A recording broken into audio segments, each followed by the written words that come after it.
ರಾಜ್ಯದಲ್ಲಿ 9 ವಿಶ್ವವಿದ್ಯಾಲಯಗಳನ್ನು ಮುಚ್ಚುವ ವಿಚಾರಕ್ಕೆ ಸಂಬಂಧಪಟ್ಟಂತೆ ಕೊಪ್ಪಳದಲ್ಲಿ ಕಾಂಗ್ರೆಸ್ ಶಾಸಕ ರಾಘವೇಂದ್ರ ಹಿಟ್ನಾಳ್ ಪ್ರತಿಕ್ರಿಯೆಯನ್ನು ಕೊಟ್ಟಿದ್ದಾರೆ.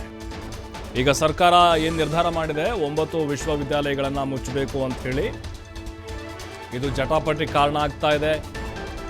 ಕಾಂಗ್ರೆಸ್ ಶಾಸಕ ರಾಘವೇಂದ್ರ ಹಿಟ್ನಾಳ್ ತಮ್ಮ ಅಭಿಪ್ರಾಯವನ್ನು ಹೇಳಿದ್ದಾರೆ. ಹಿಂದಿನ ಸರ್ಕಾರ ಹೊಸ ವಿವಿ ಘೋಷಣೆ ಮಾಡಿ ಹೋಗ್ಬಿಟ್ರು ಅಂದರೆ ಬಿಜೆಪಿಯವರು.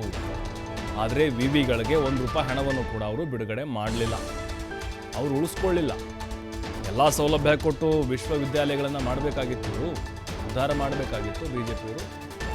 ನಾನು ಸಹ CM ಸಿದ್ದರಾಮಯ್ಯನವರಿಗೆ ಮನವಿ ಮಾಡಿದ್ದೇನೆ, ಕೊಪ್ಪಳ ವಿಶ್ವವಿದ್ಯಾಲಯ ಮುಚ್ಚಬಾರ್ದು ಅಂತ ಮನವಿ ಸಲ್ಲಿಕೆಯನ್ನು ಮಾಡಿದ್ದೇನೆ.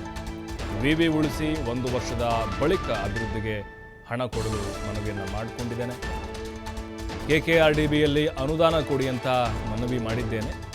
ಮತ್ತೆ 2 ದಿನಗಳಲ್ಲಿ CM ಸಿದ್ದರಾಮಯ್ಯ ಅವರನ್ನ ಭೇಟಿಯಾಗ್ತೀನಿ, ಕೊಪ್ಪಳ ವಿಶ್ವವಿದ್ಯಾಲಯ ಉಳಿಸೋಕೆ ಶತ ಪ್ರಯತ್ನವನ್ನು ಮಾಡ್ತೀನಿ ಅಂತ ಕೊಪ್ಪಳದಲ್ಲಿ ಕಾಂಗ್ರೆಸ್ MLA ರಾಘವೇಂದ್ರ ಹಿಟ್ನಾಳ್ ಈ ಹೇಳಿಕೆಯನ್ನು ಕೊಟ್ಟಿದ್ದಾರೆ. ಅಂದರೆ ಅವ್ರ ಕಳಕಳಿಯಲ್ಲಿ ಅರ್ಥ ಆಗ್ತಾ ಇದೆ, ಕೊಪ್ಪಳ ವಿವಿ ಉಳಿಬೇಕು ಅಂತ ಹೇಳಿ.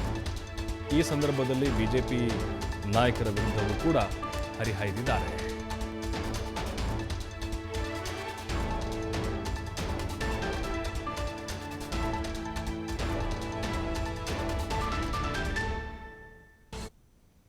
ಡೆವಲಪ್ಮೆಂಟ್ ದುಡ್ಡು ಕೊಡ್ರಿ ಅಥವಾ KKRDBನಲ್ಲಿ ಕೊಡ್ರಿ ಅಂತಕ್ಕಂಥ ಒತ್ತಡವನ್ನು ನೀಡಿದ್ದೀನಿ. ನಾನು 2-3 ದಿನದಲ್ಲಿ ಭೇಟಿ ಆಗ್ತೀನಿ, ಮಾಡಿ ಉಳಿಸ್ಲಿಕ್ಕೆ ಶತ ಪ್ರಯತ್ನ ಮಾಡ್ತೀನಿ. ಅನೌನ್ಸ್ ಮಾಡಿ ಹೋಗ್ಬಿಟ್ರೆ ಎಲೆಕ್ಷನ್ ಸಂಬಂಧ ಬಿಜೆಪಿ ಅವರು ಈಗ ನಮ್ಮ ಸಂಬಂಧಪಟ್ಟ ಸಚಿವರಿಗೆ MC ಸುಧಾಕರ್ ಅವರಿಗೂ ಮಾತನಾಡ್ತೇನೆ, ಮಾನ್ಯ ಮುಖ್ಯಮಂತ್ರಿಗಳಿಗೂ ಸನ್ಮಾನ್ಯ ಸಿದ್ದರಾಮಯ್ಯ ಸಾಹೇಬರಿಗೂ ನಾನು ಮಾತನಾಡ್ತೇನೆ.